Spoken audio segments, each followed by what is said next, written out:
For most office chairs, there are at least two functions, an up and down and a rock and lock. So if you sit in your chair, you anchor your shoulder blades.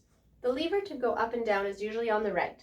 If I pull up, it's going to bring me down, and if I pull up and lift my body off the chair, it'll bring me up. The ideal height is your feet are nice and stable on the ground, and if I put a marble in my hip, it would slowly roll off my knee. So our hips are slightly higher than our knees. Great. The next feature that often is on an office chair is a lock and rock. So if you push back in the chair and it doesn't move, it's locked. I would recommend always putting it on the rock feature. On this chair, it's a lever on the right. I'm going to pull up. And now when I push back in my chair, I should be able to rock back, open up my hips, and do some active sitting.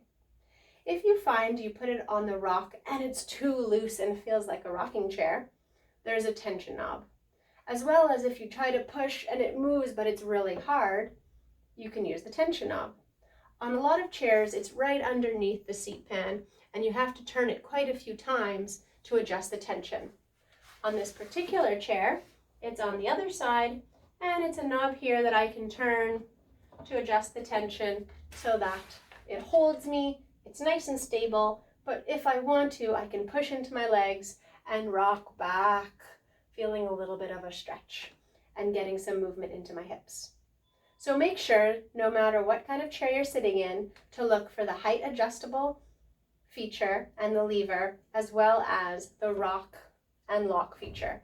Always put it on rock and try to rock back every 30 minutes.